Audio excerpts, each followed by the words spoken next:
अल्लाह तबारक व तआला दूसरे सफ़े में फरमा रहे हैं कि जो बंदा ईमान पर कायम रहे, दायम रहे, पक्का रहे, क़यामत वाले दिन ना उस पर खौफ होगा ना वो गमज़दा होगा। तो फरमा दिया आगे, उलाइक इस तरह के जो लोग हैं ईमान पर डटे रहते हैं, अपने अक़ीदे को दुरुस्त करके ईमान के साथ चिमटे रहते हैं, अल्लाह अल्लाह के रसूल की बातों को मानते हैं, तो अल्लाह ताला फरमा रहे उलाइक अस्हाबुल जन्नत, ये लोग हमेशा जन्नत में जाएंगे, सीधे हमेशा हमेशा के लिए। अगर ये 50 साल 60 साल 70 साल की उम्र में नेक काम कर रही है, अल्लाह अल्लाह के रसूल को खुश कर लिए, तो आखिरत की ज़िंदगी जो है ना ख़त्म होने वाली, हमेशा हमेशा जन्नत के मेवे में। जैसे आप शहद, वहाँ आप दिल में इरादा करेंगे हमने आज शहद पीना है, अल्लाह ताला जला देगा, बटेरे खाने हैं, जैसे दिल चाहेगा वैसे ही अल्लाह तबारक व तआला। आज तो हमारी ख्वाहिशें होती हैं हज़ारों, एक भी कोई एक हद पूरी होती है नहीं होती, तो क़यामत के बाद यानी जब जन्नत में जाएंगे जो ख्वाहिश करेंगे अल्लाह आपकी पूरी फरमा देंगे। एक मरतबा आप सल्लल्लाहु अलैहि वसल्लम बैठे थे, आप सल्लल्लाहु अलैहि वसल्लम फरमाया बूढ़े जो है वो जन्नत में नहीं जाएंगे। एक बूढ़ी रोने लगी, फरमाया कि आप सल्लल्लाहु अलैहि वसल्लम ऐसी हम मजाकें करते हैं जिसमें झूठ होता है, सरासर आप सल्लल्लाहु अलैहि वसल्लम भी हंसी मजाक करते थे, लेकिन उसमें एक रत्ती भर भी झूठ नहीं होता था। आप फरमाया कि वो रोने लगी, तो आप फरमाया कि मेरा कहने का मकसद है कि बूढ़े जब जन्नत में जाएंगे वो जवान होकर जाएंगे, बूढ़े नहीं जाएंगे, जवान होकर जाएंगे। तो इस वजह से आप भी जन्नत में, इंसान हम सब जन्नत में जाएंगे। फिर आगे अल्लाह ताला फरमाया वैसे इंसान बेवालिद, मैंने इंसान को अपने वालिदैन के साथ हुस्न सलूक वाला मामला करने की, यानी अपने वालिदैन के साथ वसीयत की कि अपने वालिदैन के साथ हुस्न सलूक वाला मामला करें। ये कब होता है? जब इंसान जवान होता है, अपनी औलाद पर ख़र्चा करता है, औलाद की ख्वाहिशें पूरी करता है। जैसे ही बूढ़ा होता है, यानी ये बताने का मकसद ये है कि इंसान तकब्बुर करता है। किस चीज़ का तकब्बुर? देखें, जब बुढ़ापे हो कोई उससे पूछता भी नहीं है। अभी तो हम कहते हैं कि हम फने खाएँ, फलाएँ, फलां खाएँ, फलां खाएँ, लेकिन जैसे ही सफ़ेद बाल आ जाते हैं, हमारी औलाद हमारा कहना नहीं मानती, तो कुरान फरमा रहा है बहुत सही इंसान बेवालिद ihसान। तो इस वजह से अपने वालिदैन के साथ क्या करें? नेकी वाला मामला करें। फिर आगे अल्लाह तबारक व तआला ने फरमा दिया इन्ना फ़तहना लक, ये फतह मौके पर उतरी।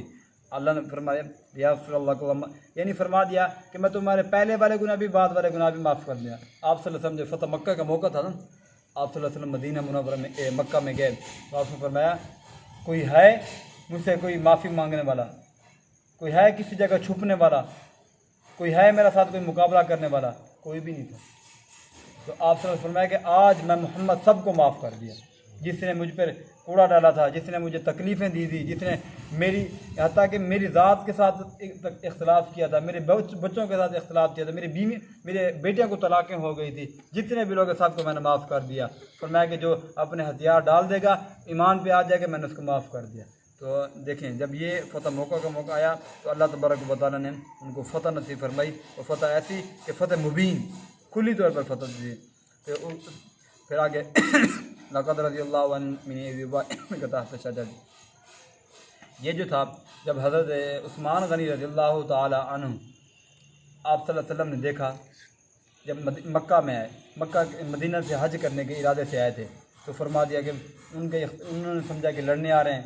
आप सल्लल्लाहु अलैहि वसल्लम हज के इरादे से जा रहे थे, सहाबा भी थे। तो आप सल्लल्लाहु अलैहि वसल्लम फरमाया कि अब किसको भेजूँ कि जो वहाँ जाके सुलह करे, उनको जाके बताए कि हम हज करने हैं। हज़रत उमर को जब पहली मरतबा हज़रत उमर फरमाया, मैं नहीं जाता, मेरे अंदर गुस्सा है, हम लड़ पड़ेंगे।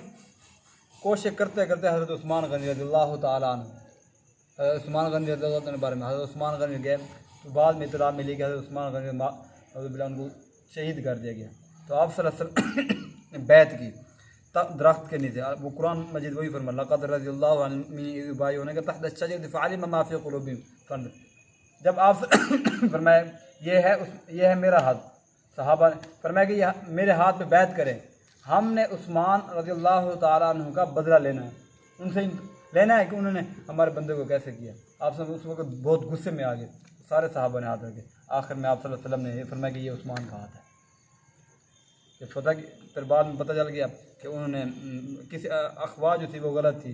तो आप सल्लल्लाहु अलैहि वसल्लम फिर देखें, आप सल्लल्लाहु अलैहि वसल्लम जब आप सल्लल्लाहु अलैहि वसल्लम सुलह होगी, सुलह होने के बाद फिर आप सल्लल्लाहु अलैहि वसल्लम वापस जा रहे थे। आप सल्लल्लाहु अलैहि वसल्लम कि अपना सर जो है ना, सर वो मुंडवा लें, यानी गंज करा लें। तो सहाबा में गुस्सा था कि हम इतना सफ़र करके आए भी हैं। फिर देखें हम समझाते हैं किसी को, मुफ्ती हो, आलिम हो, मुदर्रिस हो, हम समझाते तकब्बुर के अंदाज से, हमारे और अंदाज होते हैं, ये काम कर लो, ये गलत है, ये सही है। आप सल्लल्लाहु अलैहि वसल्लम को ये तरीका नहीं था। आप सल्लल्लाहु अलैहि वसल्लम देखा कोई भी नहीं कर रहा, सारे बैठे हैं।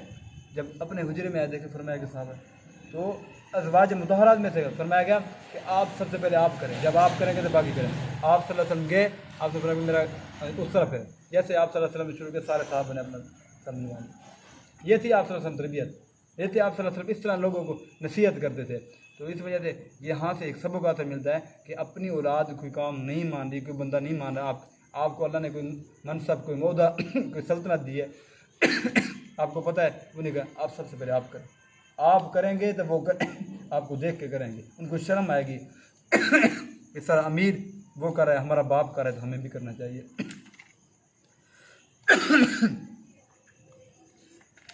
उसके बाद अल्लाह तबारक ने फरमा दिया, या युहल्लज़ीना आमनू ला तुरफ़अू अस्वातकुम फ़ौक़ सौतिन। इसके शान नज़ूल है। शान नज़ूल ये है कि आप सल्लल्लाहु अलैहि वसल्लम समझा रहे थे, एक देहाती आया तो आप सल्लल्लाहु अलैहि वसल्लम से बुलंद आवाज़ से बोलने लगा, यानी आप सल्लल्लाहु अलैहि वसल्लम की आवाज़ पास थी, उसकी ज़्यादा होगी। तो जब ये होगी तो आप सल्लल्लाहु अलैहि वसल्लम को तकलीफ़ हुई, तो अल्लाह तबारक कुरान मजीद उतार के फरमाया कि नबी के सामने जो ना ऐसा आवाज़ से बात करो, अदब से बात करो, यानी उनसे ऐसे महसूस हो, उनको तकलीफ़ ना हो, उनकी आवाज़ बुलंद आपके नीचे, आपके बोलने से, आपके बैठने से, आपके चलने से अदब महसूस हो। यहाँ से उलमा, ये तो आप सल्लल्लाहु अलैहि वसल्लम, यहाँ से उलमा फरमाते हैं कि बाप है, बड़ा है, कोई ऐसा है तो आप उसे बुलंद आवाज़ से ना बोलें। अगर वो बोल रहा है तो आप ऐसा आवाज़, कोई उस्ताद है, कोई भी है, आपकी आवाज़ ऊपर ज़्यादा ना जाए, इससे ये है कि बेअदबी ना आ जाए, वो ये ना समझे कि यार मेरी बात की कोई वैल्यू नहीं है। जिससे आप सल्लल्लाहु अलैहि वसल्लम फरमा रहे थे तो सहाबा ने बुलंद आवाज़ से बोला शुरू कर दिया, तो आप सल्लल्लाहु अलैहि वसल्लम ने उनको रोक दिया, कुरान आ गया। तो इसी तरह कोई भी हो, कहीं भी किसी जगह भी मजलिस लग रही है, तो आपको अपने बड़ों से, अपने बुज़ुर्गों से, अपने वालिदैन से, अपने उस्तादा से, उनसे बुलंद आवाज़ से नहीं बोलना चाहिए, ऐसा आवाज़ से बोलना चाहिए, अदब से बात करनी चाहिए, नरम लहजे से बात करनी चाहिए। चाहे इख्तिलाफ जितने भी हो जाएं, हज़ारों हो जाए, सैकड़ों हो जाएं, लेकिन बात करते हुए आपके लहजे में नरमी होनी चाहिए, आपके लहजे से ये महसूस ना हो। देखिए हज़रत अली रज़ी अल्लाह अन्हु फरमाया कि जो ज़बान के हैं, ज़बान के बोलते हैं, किसी को तकलीफ़ देते हैं, ये निशान कभी ख़त्म नहीं होंगे। तलवार से बंदा किसी को ज़ख़म दे देता है तो वो एक न दे, एक दिन भर जाएगा। ये मेरी उंगली कटी हुई थी, अब देखें मुकम्मल है। अगर किसी ने, मिसाल दे रहा हूँ, मुझे किसी को कहा या मैंने किसी को कह दिया, वो कभी नहीं भरेगा। मेरे सामने है, एक बंदे को मैंने मजाक में कहा था, दोस्त था, मदरसे में पढ़ता था, आज 3 साल हो गए हैं, 3 साल बाद भी मैंने फ़ोन किया, वो कहते कारी साहब आपको बात याद है? मुझे इतना दुख हुआ कि देखें 3 साल बाद उस शख्स को वो बात याद है। तो देखें ये बातें जो है ना, ये हम करते हुए इन चीज़ों का ख्याल नहीं करते, जो भी आदमी का सोचें। बुज़ुर्ग कहते हैं पहले तोलें फिर बोलें, पहले तोलें फिर बोलें। हम पहले क्या करते हैं, बोलते हैं, बाद में तोलते यार मैं क्या कहा था। इन चीज़ों का ख्याल